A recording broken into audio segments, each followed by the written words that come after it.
जय हिंद दोस्तों, मैं निर्भय सर आप सभी का जेबीएम एकेडमी में स्वागत करता हूं। दोस्तों, आज के इस लेक्चर वीडियो में हम लोग पॉलिटिकल पार्टीज के बारे में जानेंगे, समझेंगे, सीखेंगे। इसके रिगार्डिंग जितने सारे पॉइंट है, सभी पॉइंट को वन बाय वन समझने जानने की कोशिश करेंगे। और बहुत अच्छी बात है कि मैं कोशिश किया हूं अपने तरफ से जितने ये जो चैप्टर है एसएसटी को बिल्कुल इजी बनाने की कोशिश किया हूं। माइंड मैप के थ्रू जो है ना, पूरे चैप्टर को पॉलिटिकल पार्टीज चैप्टर को मैंने एक पेज में कन्वर्ट कर दिया है, पूरे चैप्टर को। तो ये इसको उम्मीद करता हूं कि आपको ये हेल्प मिलेगी। तो चलिए पहले इस चैप्टर को हम आसानी से समझने का कोशिश करते हैं। एक एक टॉपिक, जितने सारे टॉपिक है सभी टॉपिक को इस माइंड मैप के थ्रू जो है हम कवर करने का कोशिश करेंगे। ठीक है ना। तो वन बाय वन हम लोग इंट्रोडक्शन के थ्रू स्टार्ट करते हैं। सबसे पहले इंट्रोडक्शन समझते हैं कि पॉलिटिकल पार्टीज का इंट्रोडक्शन क्या है।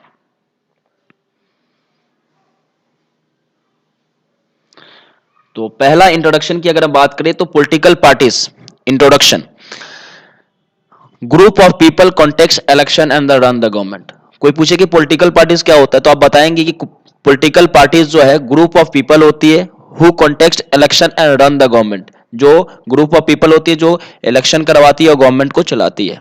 ठीक है ना। इसकी अगर हम बात करें तो इसके तीन कंपोनेंट होते हैं। ये दूसरा हेडिंग आता है कि how many component of leader sorry political parties. तो आप बताएंगे कि leader, active members and followers. ये तीन जो है कंपोनेंट होते हैं किसी भी पॉलिटिकल पार्टीज में, आपको देखने को मिल रहा होगा या मिलता होगा। पहला है लीडर की अगर बात करें तो लीडर में अगर हम स्पेशली अगर पर्टिकुलर तरीके से अगर माने तो लीडर में जैसे बीजेपी का एग्जांपल ले लीजिए तो बीजेपी में मेन लीडर जो है कौन है? नरेंद्र मोदी। उसके बाद अमित शाह, जेपी नड्डा, ये मेन रोल है। ठीक है। एक्टिव मेंबर का मतलब ये हुआ कि जो मेंबर किसी पर्टिकुलर एरिया से वो वोटिंग से जीत कर वहां पे जाता है। जैसे अगर हम बात करें तो उसमें जो भी एमपी एमएलए होते हैं वो एक्टिव मेंबर्स हो गए। फॉलोअर्स का मतलब वहां का सिटीजन जो भी पॉलिटिकल पार्टीज को फॉलो करती है तो वो क्या कहलाता है? फॉलोअर्स कहलाता है। ठीक है। चलिए अगर हम बात करें फंक्शन के बारे में तो पहला पॉलिटिकल पार्टीज का फंक्शन जो होता है इलेक्शन करवाना। ठीक है। दूसरा है कि declaration of policy. Declaration of policy का मतलब अलग अलग पॉलिसियां लाना ताकि जनमानस का क्या हो सके? प्रॉपर से कल्याण हो सके। ठीक है। Modelling of the public opinion का मतलब होता है कि सर्वे कराना है कि किस कहां पे क्या प्रॉब्लम है और सर्वे के रिगार्डिंग जो है उस सर्वे के रिगार्डिंग जो है कोई भी पॉलिसी लाना ताकि जो है जनमानस का कल्याण हो सके। क्लियर है। चलिए आगे बढ़ते हैं। To form and the run government, यानी गवर्नमेंट बनाना और मतलब चलाना पर्टिकुलर तरीके से। उसके बाद फंक्शन अगर हम बात करें तो द रोल ऑफ अपोजिशन। हर एक पॉलिटिकल पार्टीज का जो है जितने पॉलिटिकल कुछ अब देखिए जितने पॉलिटिकल पार्टी जो जीत रही है, जो जीती वो तो सरकार चलाएगी, जो बच गई वो क्या है? ओपोजिशन का काम करती है। यानी ओपोजिशन का काम इसलिए करती है अगर सरकार जो जो जीत गई है, जो गवर्नमेंट चलाई, अगर वो पर्टिकुलर तरीके से काम नहीं कर रही है छोटी मोटी बातों पे, तो ये ओपोजिशन पार्टी उस पर जो है ना बातें जनता के बीच में लाती है कि ये पॉलिटिकल पार्टी जो है काम नहीं कर रही है या कोई भी चीजें हैं उसको दिखाने का कोशिश करती है। ठीक है। तो ओपोजिशन पार्टी का क्लियर हो गया। चलिए कुछ ऐसे देश है जहां पे अलग अलग पार्टियां काम करती है, यानी कुछ ऐसे पार्टियां हैं जैसे मान के चलिए कि जैसे चाइना है तो चाइना वहां पे एक ही पॉलिटिकल पार्टीज काम करती है जिसको हम सिंगल पार्टी सिस्टम के नाम से जानते हैं। बाई पार्टी सिस्टम का मतलब होता है कि वैसा देश जहां पे दो पार्टी काम करती है, जैसे यूएसए और यूके में आप जाएंगे तो वहां पे दो पॉलिटिकल पार्टीज काम करती है। क्लियर है। मल्टी पार्टी सिस्टम की बात करें तो इंडिया में आपको मल्टी पार्टी सिस्टम देखा जाएगा। यहाँ पे इंडिया में बहुत अलग अलग प्रकार के बहुत सारे पॉलिटिकल पार्टीज हैं। और वे पॉलिटिकल पार्टीज क्यों मल्टी पार्टी सिस्टम क्यों देखने को मिला? क्योंकि यहाँ पे ज्योग्राफिकल कंडीशन डाइवर्सिटी जो है ना काफी ज्यादा है, इसलिए आपको मल्टी पार्टी सिस्टम देखने को मिलता है। ठीक है। अब किसी भी अगर हम बात करें टाइप्स के बारे में तो टाइप्स की अगर हम बात करें तो कोई भी पॉलिटिकल पार्टीज जो है ना, एक तो नेशनल लेवल होती है, एक रिलीजन। अब देखिए यहां पे अगर हम बात करें तो 6% वोट, अगर अगर हम बात करें 545, क्लियर है, तो 545 में अगर प्रॉपर तरीके से अगर वहां पे प्रॉपर तरीके से उसको कम से कम 6% वोट मिलता है तो वो कहीं ना कहीं वो नेशनल पार्टी कहलाएगी। ठीक है। और उसके बाद अगर हम बात करें कम से कम इसमें चार स्टेट में अगर उसको विधानसभा चुनाव हो रहे हैं तो कम से कम चार स्टेट में अगर अलग अलग चार स्टेट में उसको कम से कम 2% वोट मिल रहा है तो वो स्पेशली क्या कहलाएगी? नेशनल पार्टी कहलाएगी। क्लियर है। बीजेपी, आईएनसी, बीएसपी, सीपीआई, ये सब क्या है, एक नेशनल पार्टी के एग्जाम्पल है। रिलीजियन पार्टी की बात करें तो कम से कम उस स्टेट में 6% उसको वोट मिलना चाहिए, यानी 2 सीट कम से कम। आरजेडी, समता पार्टी, एसपी। रिलीजियन पार्टी का मतलब होता है कि वैसा पार्टी जो कि मतलब अपने ही एरिया में हो, वो पूरे देश पे नहीं। जैसे अगर हम बात करें बिहार में तो राष्ट्रीय जनता दल, ठीक है। अगर हम उत्तर प्रदेश में बात करें तो समाजवादी पार्टी। ये जो है ये रिलीजियन पार्टी है, यानी स्पेशली जो है लोकल पार्टी है, ठीक है, जिसको हम क्षेत्रीय पार्टी के नाम से भी जानते हैं। उम्मीद करता हूं कि आपको समझ में आ रहा होगा। कि कहीं भी किसी तरह का अगर कोई प्रॉब्लम होती है तो आप कमेंट्स के थ्रू मुझे इन्फॉर्म कर सकते हैं। चलिए, अब हम लोग अलग अलग पॉलिटिकल पार्टीज के बारे में जानेंगे कि उस पॉलिटिकल पार्टीज की आइडियोलॉजी क्या थी, उस पॉलिटिकल पार्टीज की जो है ना विचार क्या थी, उस वो पॉलिटिकल पार्टी जो है कब बनी, ठीक है। तो चलिए स्टार्ट करते हैं वन बाय वन। सबसे पहले हम लोग जानेंगे बीजेपी के बारे में।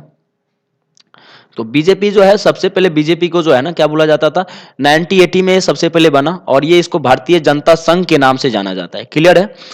ये 2014 में सबसे बड़ी पार्टी बनी, लार्जेस्ट पार्टी बनी, और पावर में कब आई थी, तो 1998 में पावर में आई थी। इसकी विचार की बात करें, इसकी आइडियोलॉजी की बात करें, तो ये आइडियोलॉजी ये कहती है कि स्ट्रॉन्ग एंड मॉडर्न इंडिया, यानी हमारा जो इंडिया बने स्ट्रॉन्ग बने, और स्ट्रॉन्ग के साथ मॉडर्न बने, ठीक है, आधुनिक बने। ये बात किस पे करती है, तो ये बात करती है हिंदुत्व पे बात करती है। कल्चर नेशनलिज्म, यानी ये कोशिश ये कहती है कि अगर हमारा देश, ये कहती है कि अगर हम जीत जाते हैं तो हम कोशिश है कि जो हमारी पुरानी कल्चर, सभ्यता, संस्कृति है उसको साथ में लेकर स्ट्रॉन्ग और मॉडर्न हम इंडिया को बनाएं। और ये कहती है कि अगर हम जीत जाते हैं तो यूनिफॉर्म सिविल कोड लाएंगे, और उसके बाद रिलीजियस कन्वर्जेशन को रोकने का काम करेंगे। यानी यूनिफॉर्म्स, अगर हम बात करें यूनिफॉर्म सिविल कोड के बारे में, तो यूनिफॉर्म सिविल कोड का मतलब होता है कि एक समान, जितने अलग अलग प्रकार के जो भी धर्म के लोग हैं सबके लिए कानून से, मतलब ड्रेस, उसके बाद ड्रेस के साथ साथ जितने कानून हो, शादी ब्याह, अलग अलग जितने, सबके लिए सेम ही कानून होगा, ठीक है। तो ये सब चीजें कोशिश कर, मतलब बीजेपी कहती है कि हम यूनिफॉर्म सिविल कोड लाएंगे।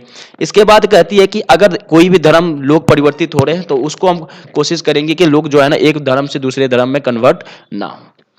चलिए आगे बढ़ते हैं। इंडियन नेशनल कांग्रेस की पार्टी की बात करें, यानी आईएनसी के बारे में, कांग्रेस पार्टी के बारे में बात करें, तो ये 85 में आई थी, और ये सबसे पहले, और मतलब इंडिया की ओल्डेस्ट पार्टी है।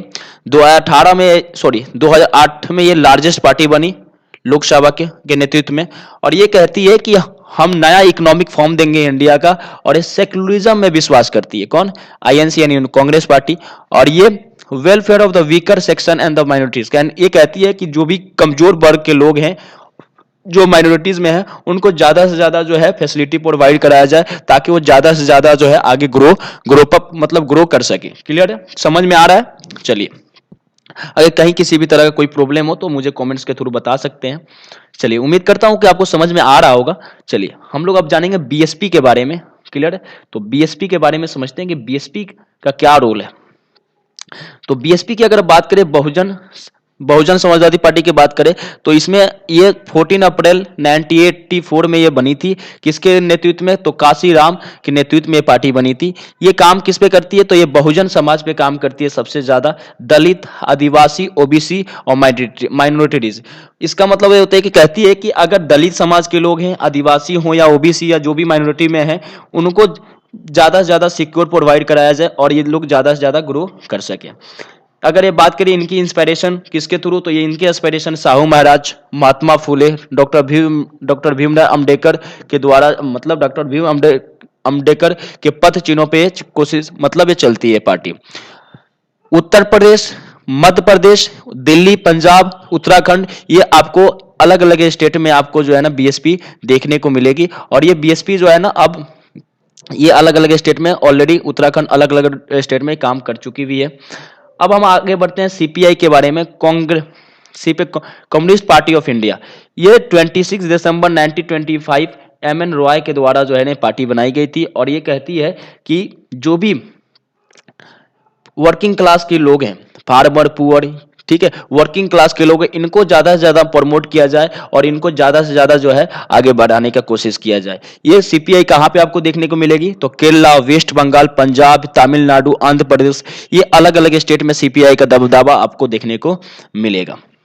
चलिए, ये पार्टी बिलीव करती है किस पे? मार्क्सिज्म पे, लेनिज्म पे, डेमोक्रेसी पे, सेकुलरिज्म पे ये विश्वास करती है। ठीक है, कम्युनिज्म, ऑल्सो कम्युनिज्म। तो कम्युनिज्म के बारे में चीजें, ठीक है। तो अब हम जितने सारे अलग अलग पॉलिटिकल पार्टीज के बारे में जाने कि वो पार्टी कब बनी थी, उसके इंट्रोडक्शन हमने कंप्लीट किया, उसकी विचार क्या है, तो इसके बेसिस पे आप वोटिंग कर सकते हैं। चलिए आगे बढ़ते हैं। पार्टीज रिफॉर्म का मतलब होता है कि जितने पॉलिटिकल पार्टीज है उसको कैसे सुधारा जा सकता है। ठीक है, तो पहला है हमारा step taken by election commission, यानी इलेक्शन कमीशन के द्वारा जो है ना स्टेप लिया गया है। उसमें क्या लिया गया है? तो इलेक्शन कमीशन ये कहती है कि आप प्रॉपर तरीके से जो भी पॉलिटिकल पार्टीज है अपने पार्टी के अंदर मतलब इलेक्शन कराएं। प्रॉपर तरीके से इलेक्शन कराने के साथ साथ जो है आप इलेक्शन कराने के साथ साथ इनकम टैक्स भी आपको जो है ना इनकम टैक्स रिटर्न भी आपको भरना है। उसके बाद एफिडेविट, मतलब एफिडेविट के थ्रू भी जो है ना पॉलिटिकल पार्टीज को सुधारने का काम किया जाता है। यानी हाई कोर्ट ये कहती है कि कोई भी कैंडिडेट अगर खड़ा होता है इलेक्शन में तो उसको अपने संपत्ति का डिटेल्स और उसके ऊपर कोई भी आपराधिक कोई भी मामला है, कोई भी मामला है तो उस मामले के बारे में आपको पहले से कोर्ट में जो है ना आपको देना पड़ेगा कि हाँ ये हमें पहले से हमारे ऊपर ये कानून चल रहा है। ठीक है, anti defection law, anti defection law भी जो है के थ्रू भी हम किसी पॉलिटिकल पार्टीज को क्या कर सकते हैं? सुधार सकते हैं। तो एंटी डिफेक्शन लॉ में हमें यह समझना है कि ये एंटी डिफेक्शन लॉ जो है 1985 में पार्लियामेंट में पारित किया गया था और इसको लागू जो है 18 मार्च 1985 को लागू किया गया था और ये संविधान यानी हमारे कॉन्स्टिट्यूशन के 10वीं अनुसूची में इसको रखा गया है। अब ये इसमें ये बोला, पहले जो है 1985 में ये बोला गया था कि अगर एक तिहाई कैंडिडेट अगर किसी पार्टी में चले जाते थे तो उसको बोला जाता था कि वो पार्टी जो है दूसरे पार्टी में क्या हो गई? विलय हो गई। ठीक है, लेकिन अब जो एक नया कानून लाया गया उसमें बोला कम से कम 2/3 यानी 2/3 अगर जो भी कोई भी पॉलिटिकल पार्टीज का कैंडिडेट आगे किसी दूसरे पार्टी में जाती है तो वो उसको तब उसको विलय कहा जाएगा। और ये कब लाया गया था? 2003 में ये संशोधन लाया गया था। तो ये कुछ ये अलग अलग थ्रू के जो है ना पॉलिटिकल पार्टीज को सुधारा जा सकता है। प्रेशर ग्रुप के थ्रू भी क्या किया जा सकता है? प्रेशर ग्रुप के थ्रू भी क्या किया जा सकता है? पॉलिटिकल पार्टीज को सुधारा जा सकता है। आंदोलन के थ्रू पॉलिटिकल पार्टीज को सुधारा जा सकता है। जो स्पेशली मीडिया जो ग्रुप है, मीडिया ग्रुप के थ्रू भी जो है पॉलिटिकल पार्टीज को सुधारा जा सकता है। तो अलग अलग पॉलिटिकल पार्टीज के लिए बहुत सारे चैलेंज भी है। उस चैलेंज के बारे में भी हम जानते हैं कि पॉलिटिकल पार्टीज के लिए क्या क्या चैलेंज हो सकती है। तो पहला अगर हम बात करें तो लैक ऑफ इंटरनल डेमोक्रेसी, कहने का मतलब ये हुआ कि बहुत सारे पॉलिटिकल पार्टीज के अंदर खुद के अंदर जो है ना अगर बात करें तो उसके अंदर डेमोक्रेसी नहीं है। कैसे डेमोक्रेसी नहीं है? तो पॉलिटिकल पार्टी जो है खुद आंतरिक चुनाव नहीं, अपने अंदर जो है आंतरिक चुनाव नहीं कराती है। कुछ नेता का ही वैल्यू होता है। अगर हम बात करें तो उसमें कुछ नेता का ही वैल्यू होती है। फॉलोअर के साथ कोई भी इंफॉर्मेशन ये लोग शेयर नहीं करते हैं और ना ही कोई उनकी कोई नियमित बैठक होती है। तो ये सबसे बड़ी चुनौती है किसका? पॉलिटिकल पार्टीज का। दूसरा है डायनेस्टिक सक्सेशन का मतलब होता है कि एक आप मान के चलिएगा कि आपको ये देखने को मिल रहा होगा कि यह हर एक पॉलिटिकल पार्टीज में फैमिली चल रही है। यानी हर एक स्टेट में आप देखेंगे तो कुछ ना कुछ, जैसे आप बिहार का ले लीजिए, लालू यादव, उनके लड़के जो है तेजस्वी यादव, तेजप्रताप यादव। फिर अगर आप यहाँ पे आए, अगर हम बात करें तो राजनाथ सिंह डिफेंस मिनिस्टर, उनके लड़के पंकज सिंह। इसके बाद अगर हम बात करें अखिलेश यादव जी के पिताजी का नाम क्या? मुलायम सिंह यादव। तो एक प्रकार की बहुत बड़ा चैलेंज है। मनी एंड मसल्स पावर, तो मनी एंड मसल्स पावर की बात करें तो मनी एंड मसल्स पावर जो है आपको देखने को मिल रहा होगा। इसमें होता क्या है कि जब भी इलेक्शन होता है तो पॉलिटिकल पार्टी ये चाहती है कि जिनके पास ज्यादा से ज्यादा पैसा है, पावर है, उनको ज्यादा मतलब उनको इलेक्शन में खड़ा होने का मौका मिलता है। तो ये बहुत बड़ी एक चुनौती है। लैक ऑफ मीनिंगफुल चॉइस, यानी सिटीजन के लिए उतना बड़ी चॉइस मतलब चॉइस मिलता ही नहीं है। वहीं पार्टियां जो है एक मतलब एक से ज्यादा अगर आप देखने को कोशिश अगर आप देखेंगे तो वहीं एक ही जो कैंडिडेट है वो बार बार खड़ा हो रहा है। तो चॉइस जो है सिटीजन के पास जो है काफी कम होता है।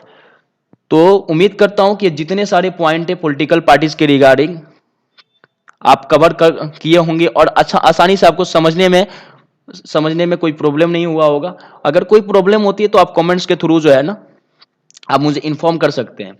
चलिए, हमने एक नेशनल कांग्रेस पार्टी के बारे में हमने नहीं पढ़ा कि नेशनल कांग्रेस पार्टी कब बनी थी, तो उसके बारे में भी मैं आपको लोगों को अभी इन्फॉर्म कर देता हूं। चलिए, तो नेशनल कांग्रेस पार्टी की अगर हम बात करें तो नेशनल कांग्रेस पार्टी जो है कांग्रेस पार्टी से डिवाइड होकर बनी थी और ये 10 जून यानी 10 जून 1999 में बनी थी। और ये किसके नेतृत्व में बनी थी? तो शरद पवार, तारिक अनवर और पीए संगमा के नेतृत्व में पार्टी बनी थी। इसमें मेन रोल जो है शरद पवार जी का है। इसकी आइडियोलॉजी की बात करें तो ये अहिंसा पे विश्वास रखती है, सेक्युलरिज्म पे विश्वास रखती है, डेमोक्रेसी पे विश्वास रखती है, सोशल जस्टिस, और ये कहती है कि जो भी इंडिया के सिटीजन है, जो यहाँ पे जन्मे हैं, उनको ही रिजर्वेशन मिला जाए। इनकी आइडियोलॉजी है, किसकी? एनसीपी की। और ये कहाँ पे एनसीपी आपको देखने को मिलेगा? महाराष्ट्र, मणिपुर, असम और उसके बाद मेघालय में आपको देखने को ये पॉलिटिकल पार्टीज मिलेगा। ठीक है, तो उम्मीद करता हूं कि आपको जो है समझ में आ रहा होगा और ये चैप्टर को आसानी से समझे होंगे। Thank you for watching this video. Don't forget like, share, subscribe my YouTube channel. इस तरह के वीडियो में जितने एसएसटी के रिगार्डिंग कोशिश करता हूं कि आपको 1 by 1 जो है हर एक चैप्टर को जो है ना प्रोवाइड कराया जा सके। Thank you.